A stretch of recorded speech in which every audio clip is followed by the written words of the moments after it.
Muy buenas noches a todos. Mi nombre es María Fernanda Castro y en nombre de Clínica Saja quiero darles la más cordial bienvenida y agradecerles por acompañarnos esta noche. Sabemos que su tiempo es muy valioso y realmente apreciamos que estén aquí para conocer más sobre una tecnología que marca un antes y un después en el diagnóstico de los nódulos tiroideos. En Saja creemos firmemente en la innovación médica al servicio de las personas y por eso nos complace ser pioneros en Costa Rica en la incorporación de la prueba molecular MIR-Type, que permite tomar decisiones más precisas y evitar cirugías innecesarias. Para dar inicio a este espacio, quiero presentarles al doctor Jorge Fallas, cirujano de Clínica Saja, quien será el moderador de este webinar y nos acompañará durante toda la sesión. Doctor Fallas, adelante. Gracias, Fernanda. Bueno, de verdad que muy agradecido con todos, complacido, pero principalmente agradecido por tener un auditorio en este momento del arranque de 70 personas.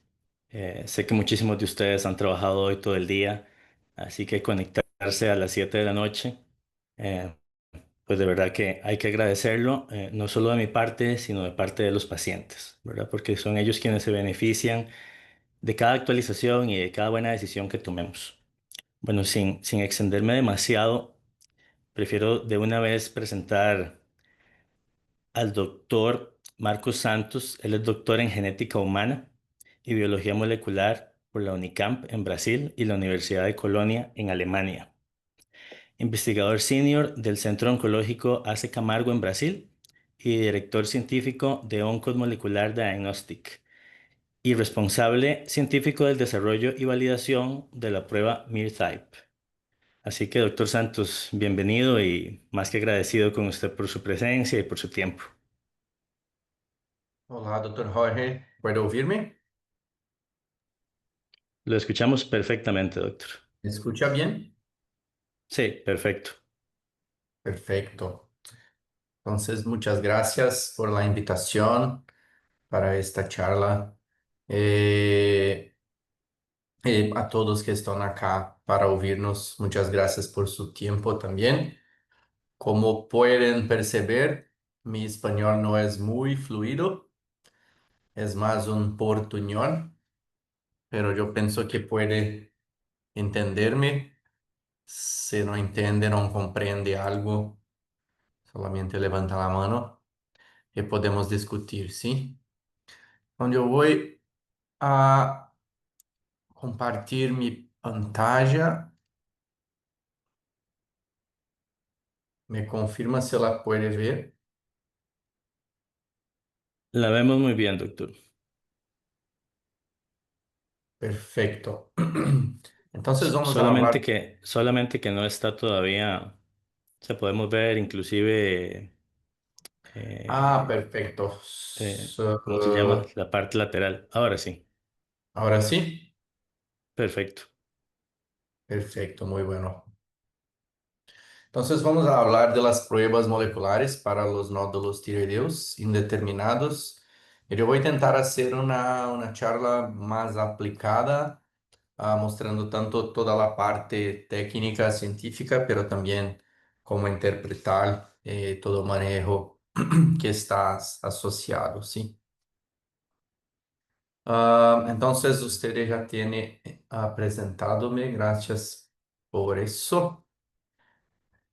Só para lembrar a todos que eu tenho um grande conflito de interesse acá por ser el científico que desarrolló la prueba y también del laboratorio que ofrece la prueba, sí. Entonces, solo para que ustedes conozcan nuestro laboratorio acá en Brasil, somos un laboratorio que solamente hacemos pruebas moleculares para nódulos tiroideos, sí.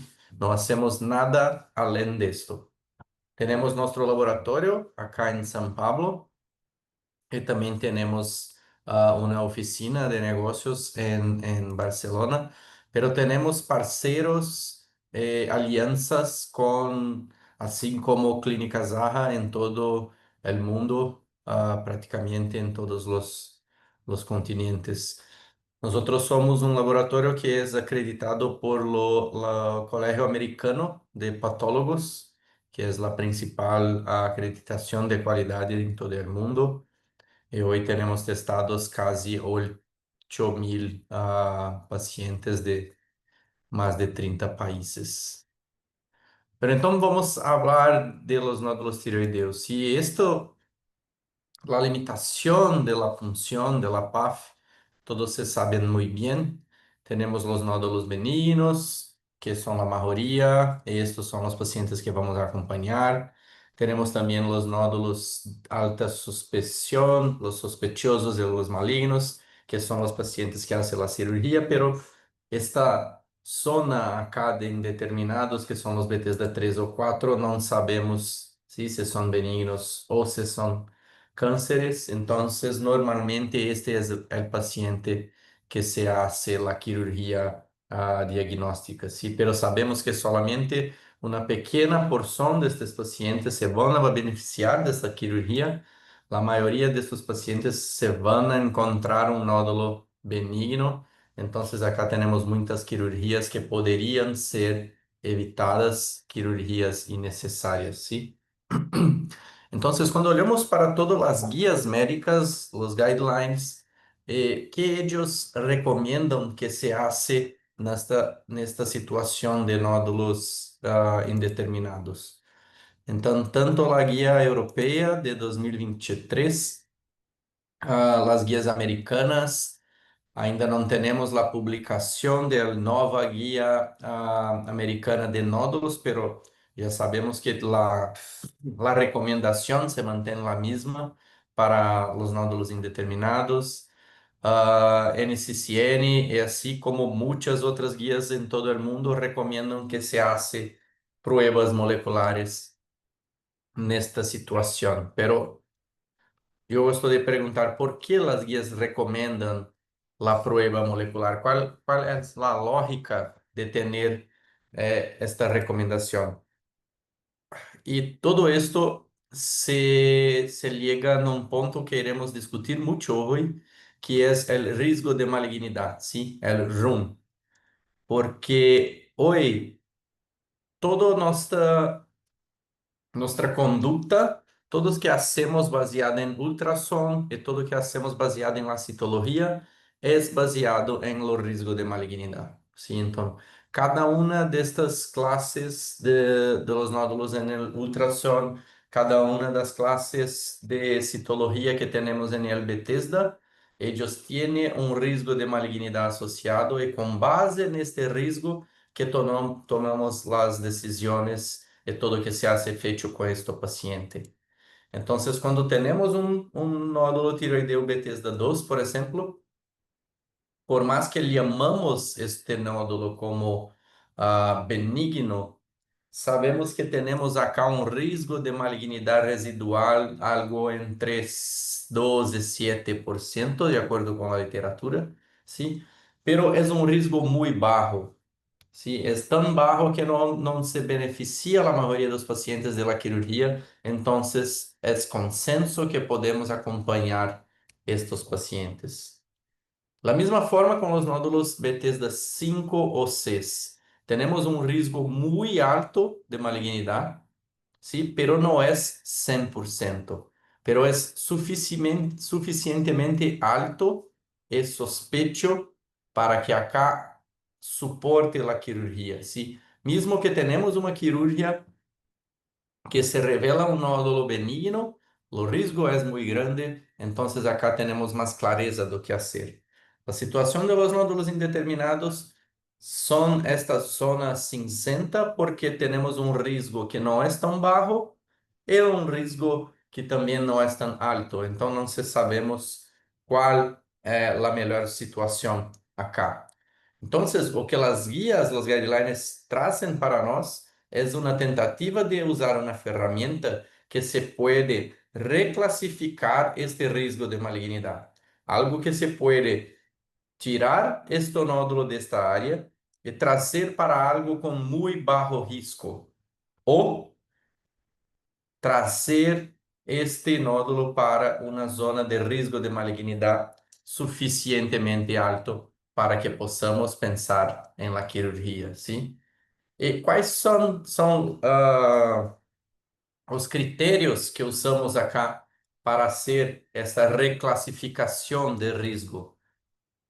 Las armas que tenemos son las informaciones clínicas, citología, ultrassom, y estos en algunas situaciones son suficientes para hacer esa reclasificación de riesgo acá, para ponemos algo muy bajo o muy alto, ¿sí? Pero en la mayoría de las veces esta decisión continúa como algo muy intermediario. Entonces, en estas situaciones es cuando podemos usar una prueba molecular, porque la prueba molecular es una pieza complementar a todos los otros dados, ¿sí? Entonces, que va a somar ahora un resultado para que se pueda, entonces, baseado en todos estos, se tener una decisión muy más informada de reclasificación de este riesgo, ¿sí? Entonces, las pruebas moleculares, yo gusto de decir que son redefinidores de RUM, porque básicamente o que las pruebas moleculares hacen es mudar o risco de malignidade para algo muy alto o muy bajo para se aproximar do que já temos atualmente, que é o sistema de Bethesda, ¿sí? Entonces, cuando olhamos de forma comercial, globalmente, tenemos solamente 4 pruebas comercialmente disponibles hoy.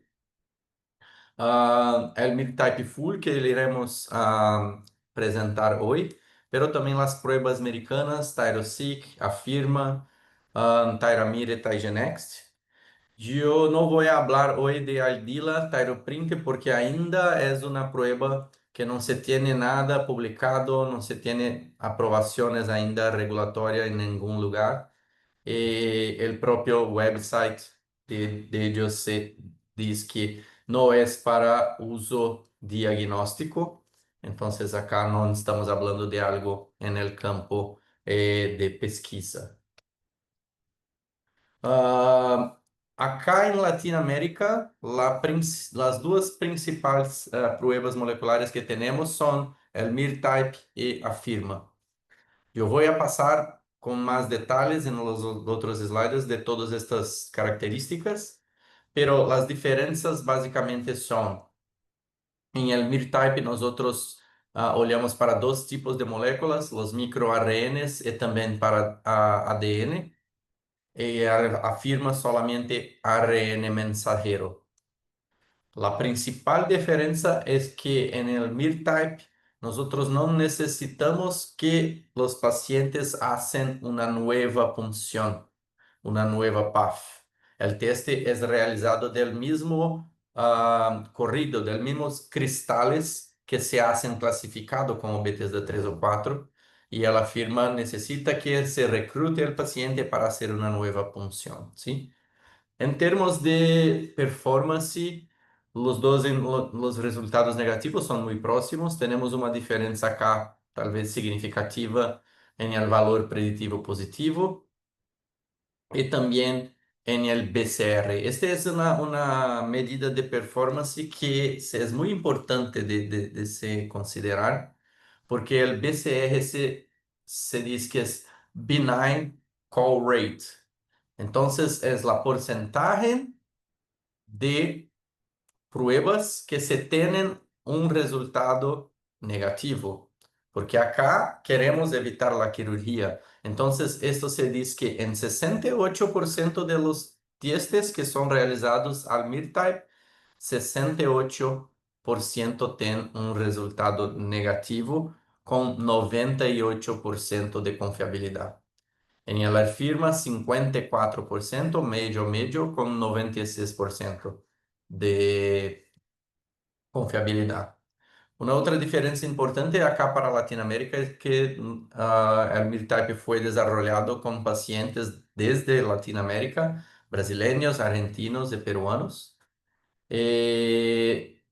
Pero el número de genes que olhamos para los marcadores prognósticos es menor, son solamente los genes que nos realmente interesan y la firma no se presenta el TERT.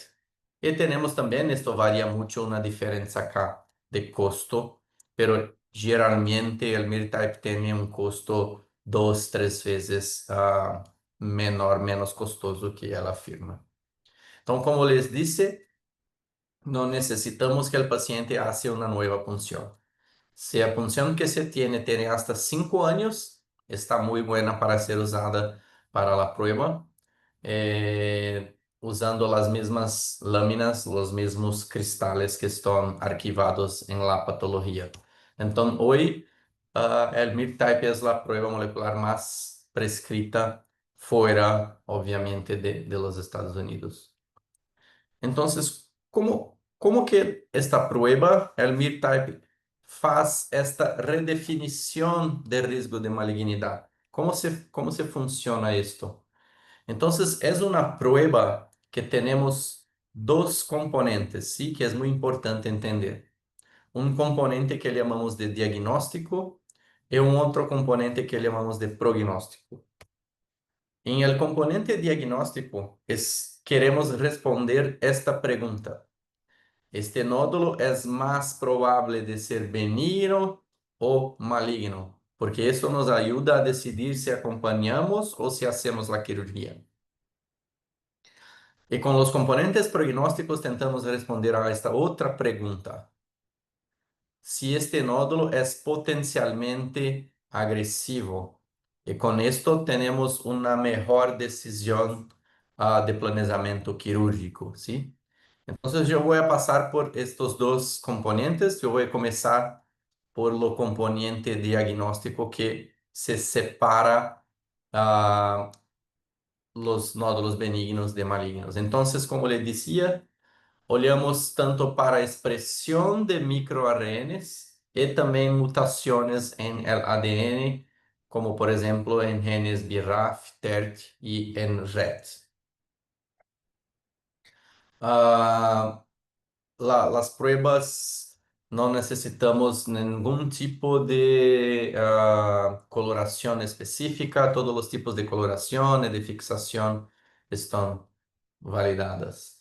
Então, quando este material chega a nosso laboratório central, hacemos então todo o preparo em la parte laboratorial de extração destes microRNAs e extração del DNA. Esto nos gera uma firma molecular, um padrão de expressão, ¿sí? Entonces nosotros vamos para la próxima etapa, que es una etapa de bioinformática, de inteligencia artificial, onde tenemos dos grandes bancos de datos, ¿sí? Un de nódulos que son sabidamente benignos y un otro muy grande banco de datos de nódulos que son sabidamente malignos. Entonces nosotros vamos simplesmente a comparar o nódulo que era indeterminado com estes dois bancos para entender se é mais parecido com o que já sabemos que é benigno ou se é mais cercano, se é mais igual a los nódulos que sabemos que são cancerosos. Então, esta é como diferenciamos de la forma diagnóstica, ¿sí?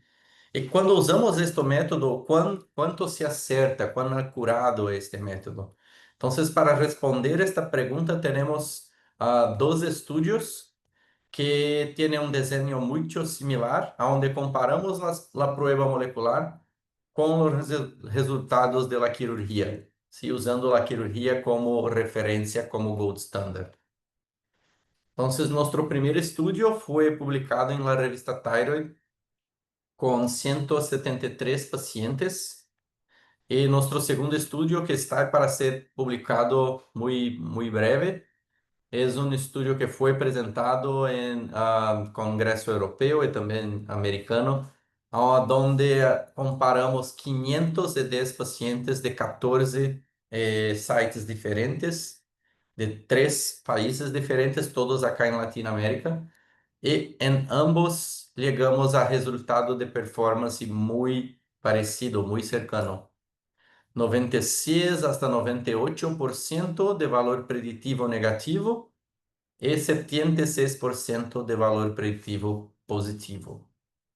E acá, solamente para se para aquellos que no tienen mucho conocimiento o familiaridad con los termos de valor predictivo, el valor predictivo negativo es la probabilidad de un resultado negativo ser realmente un nódulo benigno. E, da mesma forma, um valor preditivo positivo é a probabilidade de um resultado positivo ser realmente um nódulo maligno. Então, é desta forma que interpretamos estes resultados.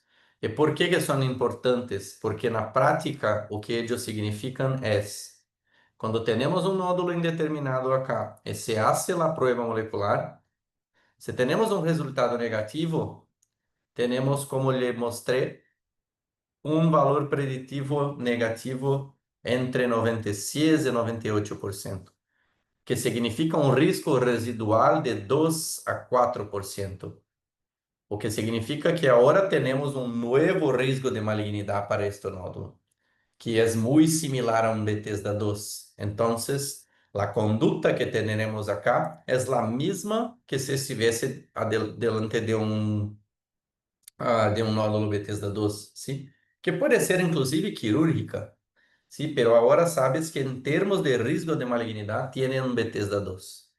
E com a mesma lógica, quando temos um resultado positivo, 76% de risco de malignidade, que é estatisticamente praticamente algo entre Bethesda 5 e Bethesda 6. É um risco muito alto, então se há a fazer exatamente o que se haria para um paciente que tem um nódulo Bethesda 5 ou Bethesda 6.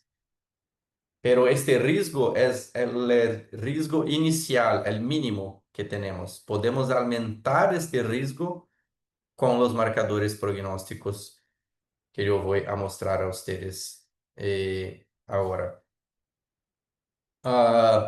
Pero esta abordaje de usar la prueba molecular en mundo real se funciona, se reproduce. Nosotros publicamos este estudio en la revista Lancet Discovery quando um resultado, uma pesquisa de mundo real, prospectiva, multicêntrica, com 435 pacientes que foram acompanhados hasta 2 anos. E que se percebeu, depois de 2 anos, é que 91% de los pacientes com o resultado positivo tienen ácido la cirugía. E 93% de los pacientes com os resultados negativos se evitou a cirurgia, estavam sendo acompanhados com ultrassom, sem muitos problemas. Então, se reduziu acá 75% de todas as cirurgias que seriam innecessárias. Então, em el mundo real, é uma prova que se mostra que tem a capacidade de redução real. Entonces, vamos a hablar de los nódulos pronósticos, de la componente prognóstico de la prueba molecular. E acá eu solamente trouxe alguns slides para mostrarles que desde 2015, a guia americana nos trazia a importância de sabermos alguns marcadores, principalmente el BRAF e TERT, que são marcadores que poderiam alterar este risco de recorrência de doença estrutural. Se poderia ser algo mais alto ou algo menor, a depender do status destes genes.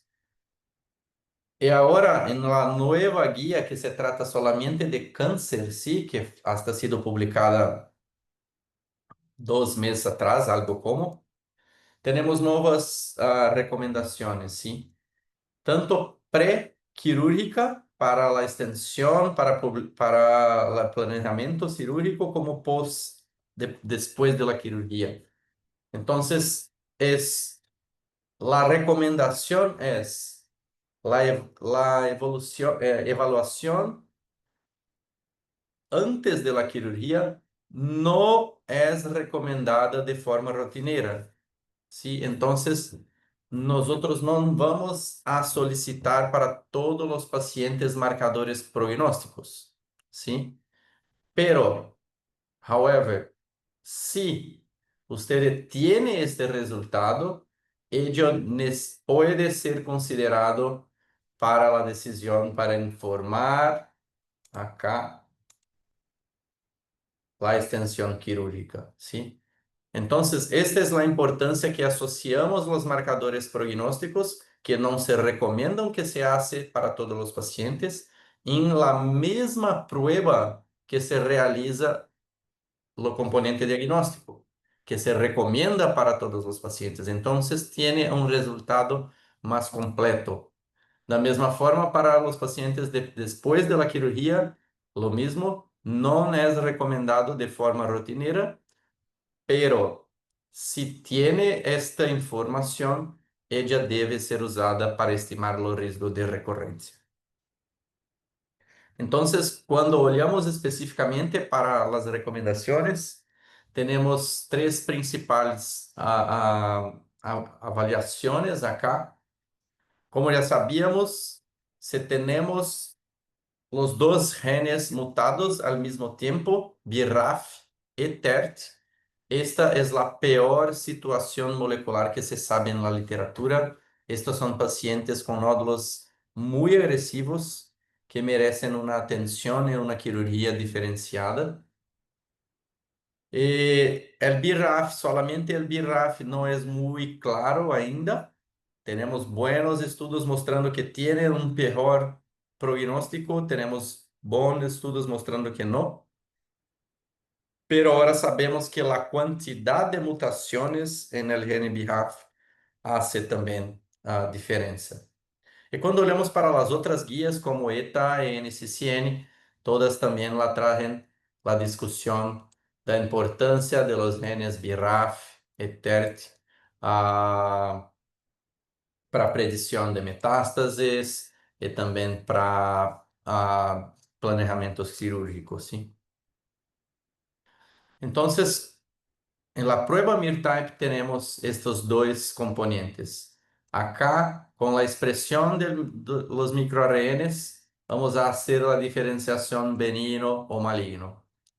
Y acá en el pronóstico vamos a olhar si es un nódulo potencialmente agresivo. Tenemos dos microRNs acá, que voy a hablar sobre ellos, y también dos mutaciones en el DNA. Siempre todos estos marcadores son testados para todas las muestras, negativas o positivas, siempre se testan. ¿Por qué? Porque si son positivas, el riesgo de malignidad sube mucho. Tenemos inicialmente 76%. Pero si tiene algún de esos marcadores positivos, es algo siempre más do que 90%, 88%. Entonces sabes que es muy probablemente un cáncer.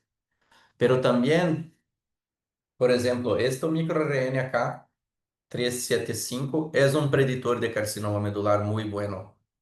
Entonces, si por acaso no tiene pedido la calcitonina o el citólogo no se identificó que podría ser un carcinoma medular, en la prueba molecular nosotros conseguimos identificar y decimos no solamente es maligno, como decimos es maligno y es un medular, ¿sí? Esto muda toda la conducta del paciente, ¿sí? La cirugía, el tratamiento, la investigación y todo. Este otro microRN, un 46B, también es un microRN de predicción de metástasis linfonodales a cada cadena central, el nivel 6. Entonces, ¿qué hacemos? Es hacer mínimamente una investigación más detallada antes de la cirugía, porque la probabilidad es muy alta, algo como 75% de riesgo de metástasis linfonodales. Entonces, esto tiene que ser considerado en la investigación y también en la cirugía del paciente. Y acá, como vimos, la peor situación molecular es cuando tenemos BRAF y TERT en conjunto. Es una situación que tenemos aumento de riesgo de recurrencia, metástasis a distancia, inclusive riesgo de muerte y otros riesgos prognósticos. Entonces, este es un paciente que va a evoluir mal y que tiene que mínimamente una tiroidectomía total con un acompañamiento muy más cercano, muy más próximo, ¿sí? Y para nosotros finalizarmos, ¿cómo que estos resultados son presentados? ¿Sí? ¿Cómo que interpretamos estos resultados da forma que es informado para ustedes? Entonces, es muy simples, es muy intuitivo. Entonces, este es un ejemplo de un resultado negativo. Siempre tenemos una conclusión binaria, ¿sí? Positivo o negativo. Y el nuevo riesgo de malignidad. En este caso, es un riesgo solamente de 4%. Tenemos también o status de cada uno de los marcadores que yo le mostré hoy, si es positivo o si es negativo. Y acá en el final tenemos una representación visual. Pré-test era un Bethesda 3, un riesgo de 12 hasta 30%. Y ahora, después de la prueba, tenemos algo en 4%. Entonces, ahora es un Bethesda 2, ¿sí? Entonces, hacemos esta comparación para que fique más visual. Este é um exemplo de um resultado positivo, o que significa que muito provavelmente é um câncer, pero quando olhamos acá, todos os marcadores prognósticos são negativos. Que se nos diz? Ok, muito provavelmente é um câncer, tem um risco de malignidade muito alto, pero não se tem uma grande probabilidade de ser algo agresivo, provavelmente é um nódulo indolente. Entonces, este es un paciente que si las otras características clínicas se permiten, puede ser tal vez un paciente elegible para la lobectomía, tiroidectomía parcial, o tal vez para un acompañamiento de vigilancia activa, si todos los otros factores se comprometen y se alinean, ¿sí? Pero cuando tenemos en este otro ejemplo un caso de que provavelmente é um câncer e acá um risco de malignidade muito alto, porque também temos alguns marcadores prognósticos que são positivos. Então, acá não solamente é um câncer, pero provavelmente tem um risco de malignidade, de agressividade maior. Então, acá temos que ter um outro planejamento de tratamento quirúrgico e também de acompanhamento. Entonces, para se finalizar, los principales puntos es que el MIR-Type no necesitamos una nueva punción, tiene un costo muy más accesible, tenemos marcadores que son accionables, que se influencian en la decisión con una evidencia muy fuerte. Está disponible en toda a Latinoamérica. En Costa Rica, nuestro parceiro es la Clínica Zaha, com o Dr. Jorge Falas. Entonces, como se pide, como se procede todo, ellos son nuestro parceiro local que puede auxiliar ustedes a todo esto. Y por último, solamente para trazer para ustedes, este es la nueva tabela que probablemente tiene acompañado de cálculo de riesgo de recorrência estrutural, ¿sí? Pero tenemos visto que tem sido muy confuso, no solamente la imagen, pero toda la lógica de utilizar. Entonces, criamos una calculadora baseada en esta imagen. Ustedes pueden tener acceso acá en este QR code. Entonces, coloca todas as informações del nódulo del paciente. La calculadora temos em espanhol, em português e em inglês. Se calcula e ajuda a ustedes a hacer esta clasificação. Muchas gracias a todos, doctor Jorge, muchas gracias por la invitación nuevamente. Y si tiene alguna pregunta, si tiene algo que puedo ayudar, estoy a la disposición. Muchas gracias. Muchísimas gracias, doctor Santos. De verdad que quedamos todos muy agradecidos con su tiempo y su presentación. Para dar un poco de contexto, voy a compartir nada más un par de casos clínicos que tratamos recientemente en la clínica.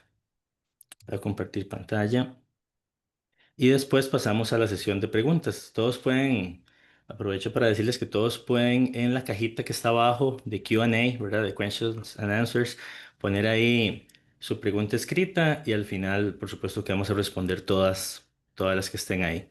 Yo no les voy a robar más de 5 minutos.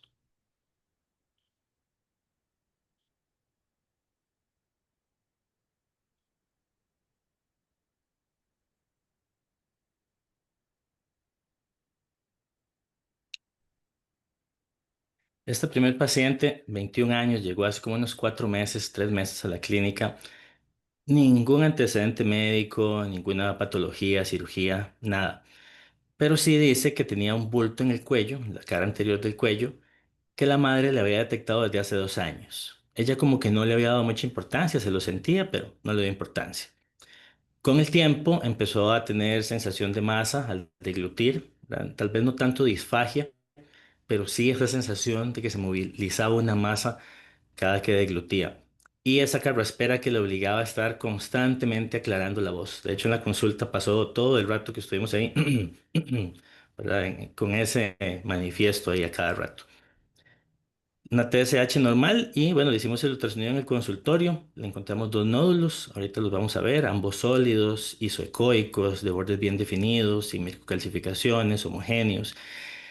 Y ambos se biopsiaron. Llegó ella con una biopsia del nódulo grande, reportado como Bethesda 4, y le habían ofrecido cirugía, pero ella vino preguntando si existía la posibilidad de darle radiofrecuencia, porque tenía mucho miedo de las cicatrices, ¿verdad? Obviamente ella se buscó algunas imágenes en internet y hasta me las mostró, y por eso yo las agrego aquí, porque ese era el miedo especial que ella tenía, de tener una cicatriz indeleble que fuese tal vez un detalle estético muy negativo. Este es el nódulo grande, el de la izquierda.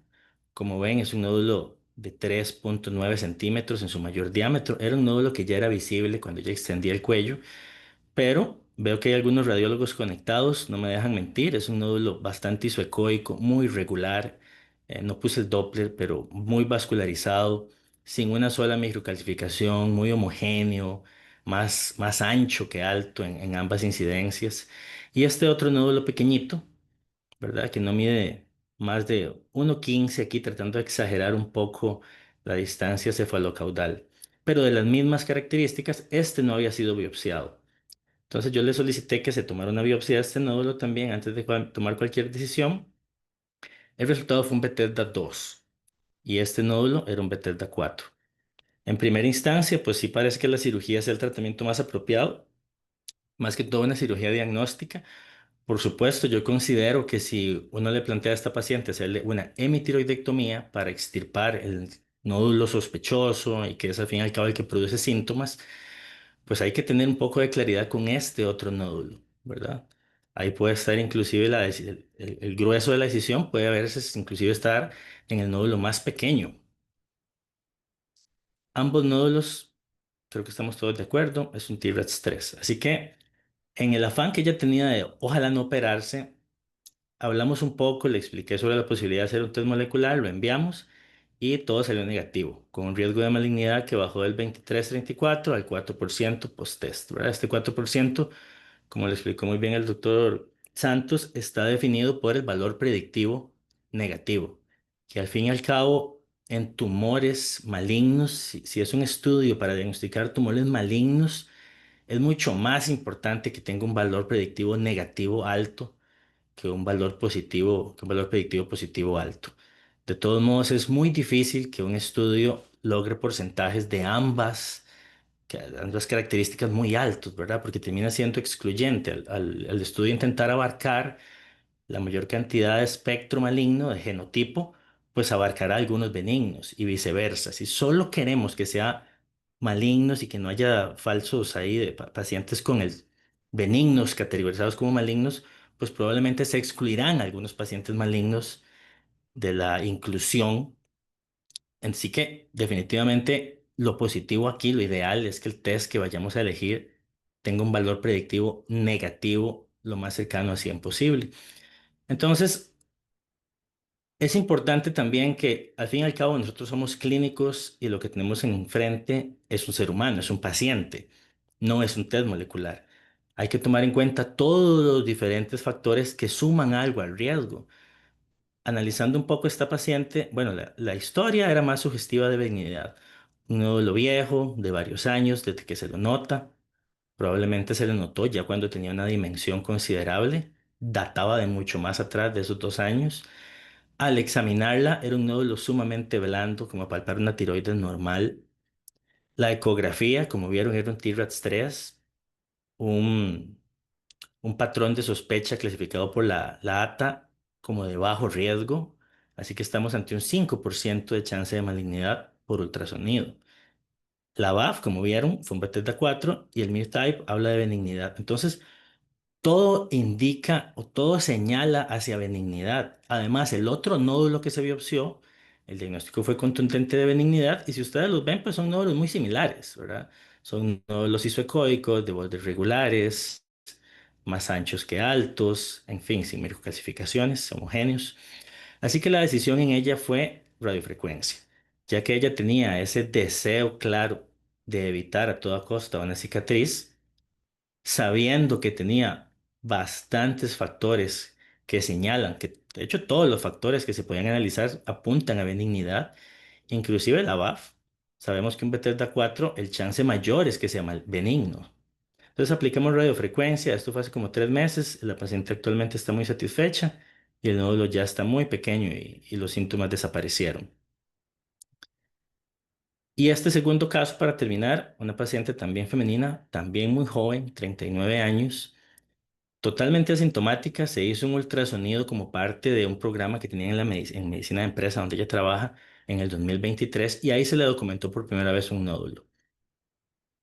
Nunca hizo mayor cosa. Un año después decidió repetirse el ultrasonido. Le recomendaron hacerse una biopsia. Ya vamos a ver el nódulo. La biopsia fue un Bethesda 4. Le realizaron una TSH y una calcitonina. Ambas están normales. Y el ultrasonido que le hicimos en el consultorio, pues mostró una tiroides bastante normal, pero con un único nódulo, que es este que está aquí. Este nódulo ya es bastante diferente al primero que vimos. Es un nódulo evidentemente hipoecoico, ¿verdad? Es bastante más negrito que el resto del parénquima. También es más ancho que alto. Las dimensiones, como pueden ver, son muy pequeñas. Es un nódulo muy pequeño, ¿verdad? Su mayor diámetro es este, que inclusive incluyendo el halo, tan solo llega a medir 1,15 cm. Y los demás diámetros pues son menores al centímetro. Si bien es cierto, este es un nódulo que ya tiene alguna sospecha, ya esto es un TRAPS 4. Igualmente, como ella, por eso puse este dibujo, ella llegó diciendo que no quería operarse. Ella estaba en lista de espera a nivel institucional en la caja, está en lista de espera si no la han sacado desde junio del 2024, lo cual también es algo para poner las barbas en remojo. Es decir, esta paciente perfectamente pudo haber tenido un carcinoma. Si bien es cierto, el cáncer de tiroides, cuando es un carcinoma bien diferenciado, sobre todo con esos tamaños, bueno, suele tener un curso lento, ¿verdad? La biología de la enfermedad, pues, le brinda a los médicos tregua para no tener que tratarla de manera acelerada, pero bueno, ya es más de un año de esperar. Creo que inclusive para un tumor maligno de bajo riesgo es demasiado. Pero al no ser maligno en la biopsia, probablemente no lo incluyeron directamente en los casos oncológicos, lo cual creo que es incorrecto, ¿verdad? Debería incluirse, puesto que el riesgo con biopsia ronda el 23%. Se le hizo también, entonces, ante el deseo de no operarse, se le hizo el test molecular, resultado igual al pasado, pero aquí cambia un poco. En este caso, el diagnóstico fue incidental. La ecografía es de una sospecha intermedia, lo que nos da un riesgo según la acta del 10 al 20%. Ya es bastante parecido al riesgo que tiene el BAF y el MIR-Type benigno. Entonces, ella no desea operarse. ¿Qué vamos a hacer? Vigilarla. Ella me preguntó sobre la posibilidad de aplicarse la radiofrecuencia y en realidad podría aplicarse y también podría operarse. Sin embargo, si ella no desea la cirugía, es un nódulo pequeño, creo que darle radiofrecuencia es inclusive hasta peligroso porque puede dar una falsa sensación de seguridad. Ya es un nódulo que por su localización y por sus diámetros no es un nódulo ideal en caso de malignidad para radiofrecuencia. Si ese nódulo fuera maligno, es un nódulo quirúrgico. De modo que yo, al no estar totalmente convencido, porque si bien es cierto, el MIR-Type tiene un valor predictivo negativo del 96% en el primer estudio, 98% en el segundo, pues no es 100%. Nada lo es, ni tampoco la biopsia Bethesda 2. De hecho, biopsias Bethesda 2 es recomendable vigilarlas un tiempo, sobre todo si el ultrasonido no es categórico de benignidad. Si el ultrasonido no es un nódulo isoecoico, si el ultrasonido no es un nódulo coloide, si es un nódulo hipoecoico como este, con biopsia de benignidad, lo más apropiado es darle seguimiento un tiempo con ultrasonido. Así que esa fue la conducta que asumí acá. Prefiero vigilar el nódulo un tiempo. Puede que haya también habido un problema en el muestreo. En nódulos tan pequeños es frecuente que la muestra pueda ser tomada de forma inapropiada, sobre todo porque la técnica de la toma de biopsia, como bien saben, es ingresar y salir con la aguja. Eso puede permitir que se tome un muestreo de la zona peritumoral, lo cual nos puede dar falsos negativos.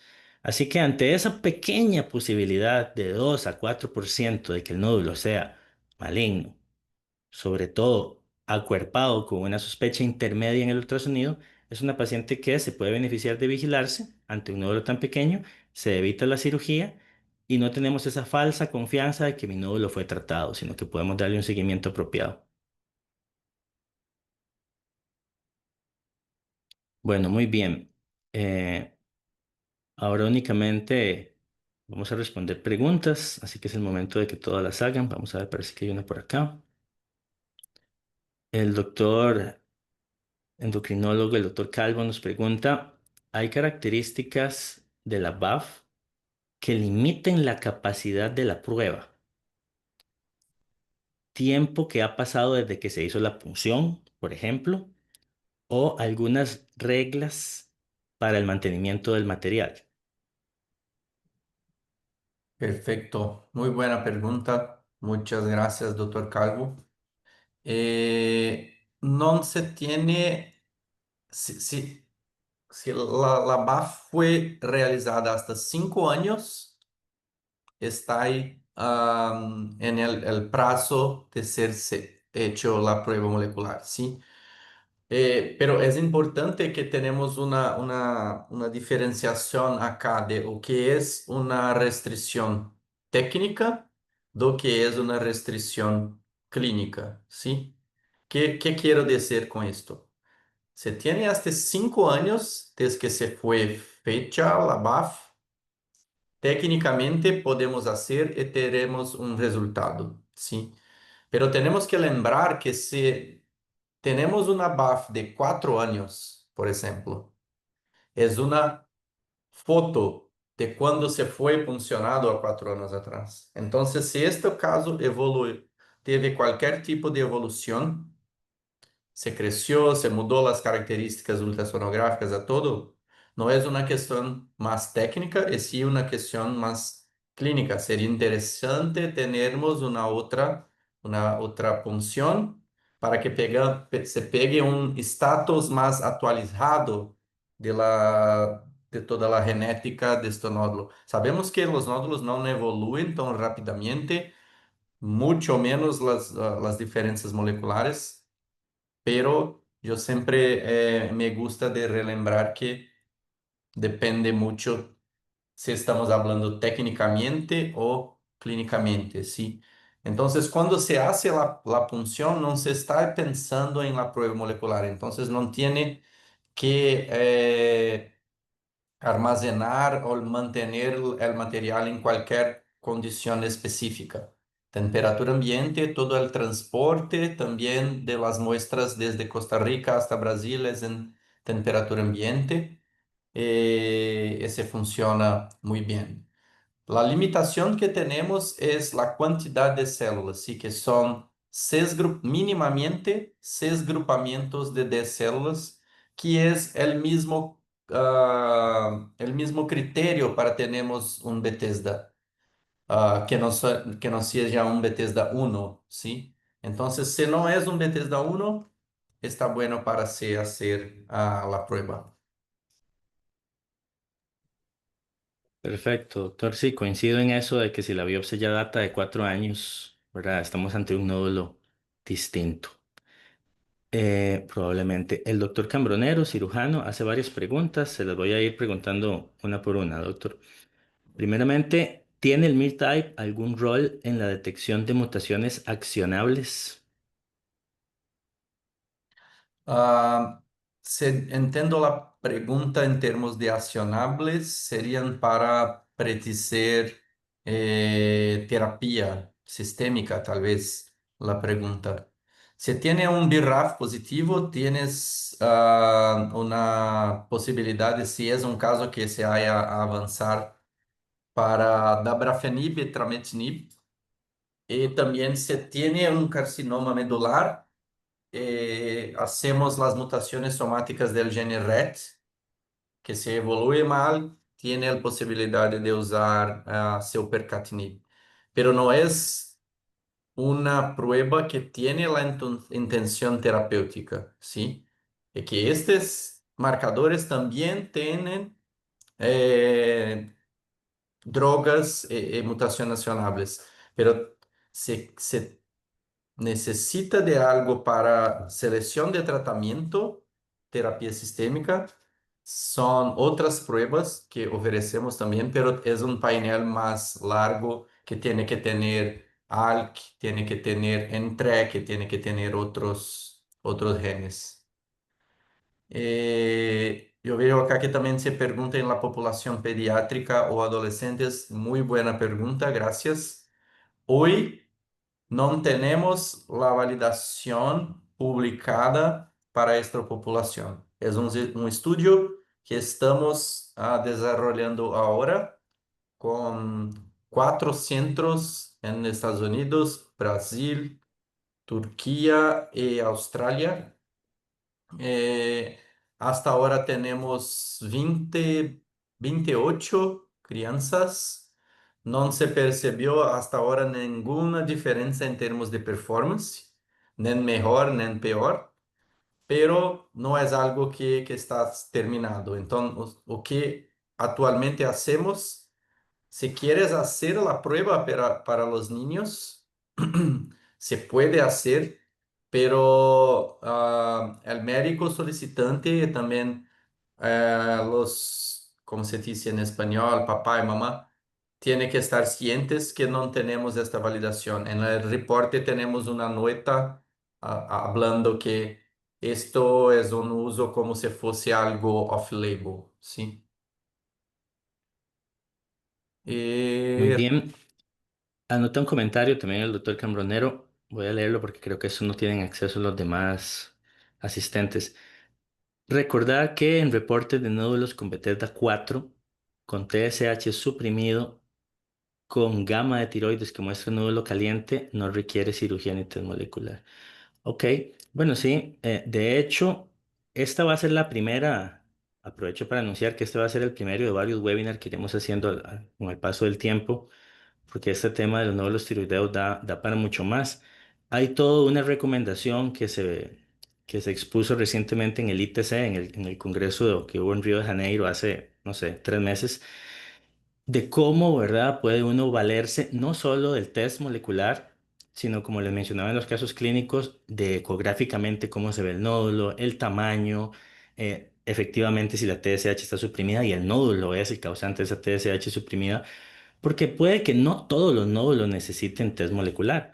Dependerá de varias cosas, inclusive hasta de si el paciente desea el test o tiene las capacidades de pago, porque también puede observarse un nódulo, por ejemplo, un Bethesda 4 de 1 centímetro. Ese es un nódulo que perfectamente puede observarse.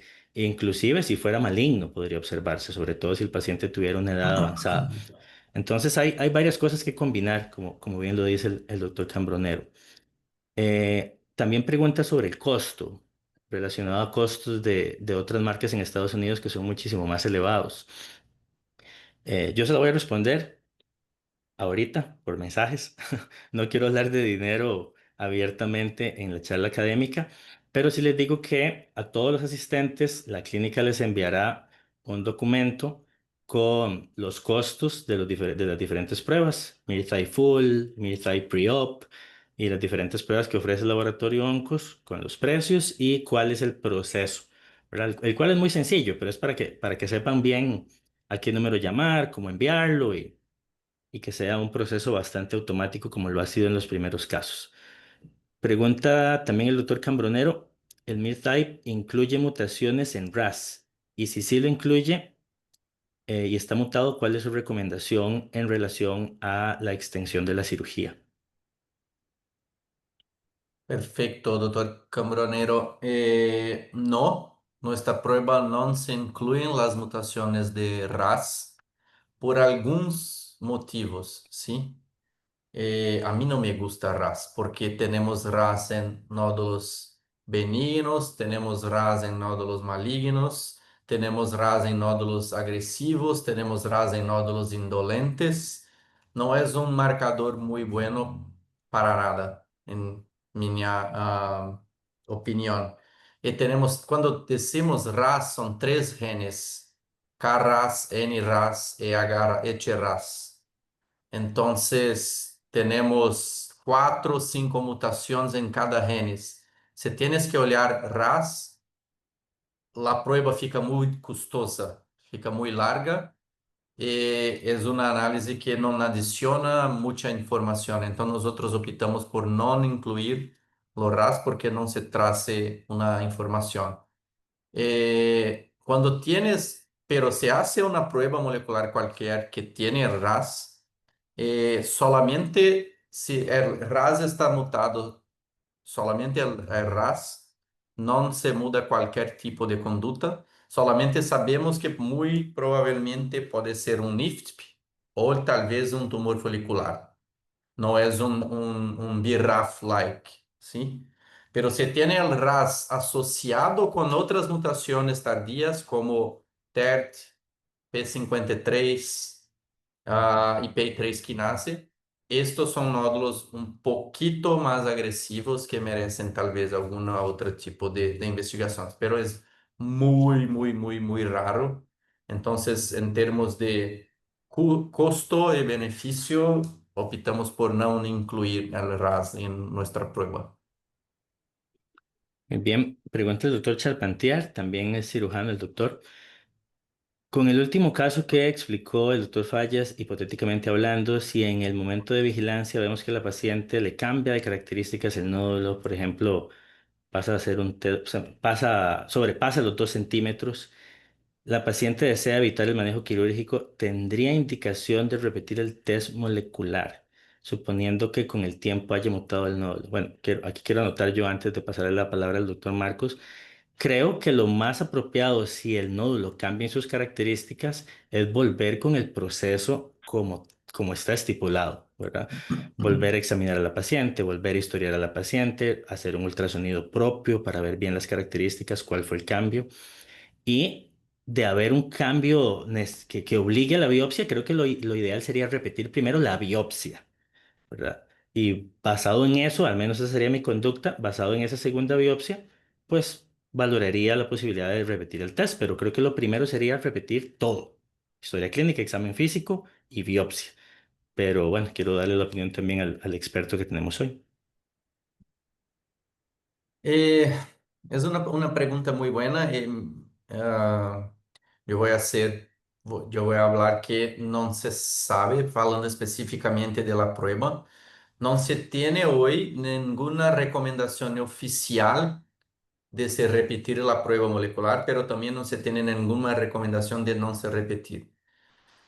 O que sabemos es adición de mutaciones y de alteraciones genéticas en un nódulo tiroideo no es muy común y no es muy rápida. Entonces, cuando se dice que se evolui, el nódulo teve una evolución, se fue en 2 años, un año, tenemos algunas posibilidades. La prueba molecular estaba errada, ¿sí? O es tal vez un bocio, un adenoma, algo que está creciendo muy, muy rápido. porque es muy improbable de tener una alteración genética en tan poco tiempo. Si es desde 20 años después, probablemente tienes tal vez una alteración genética adquirida, principalmente después de los 55 años, que es más común.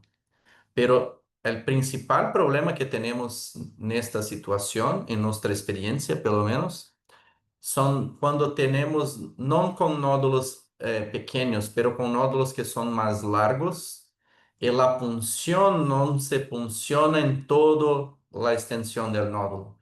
Entonces, todos sabemos que tenemos en el mismo nódulo una región que es benigna, otra región que tal vez puede tener un componente de malignidad.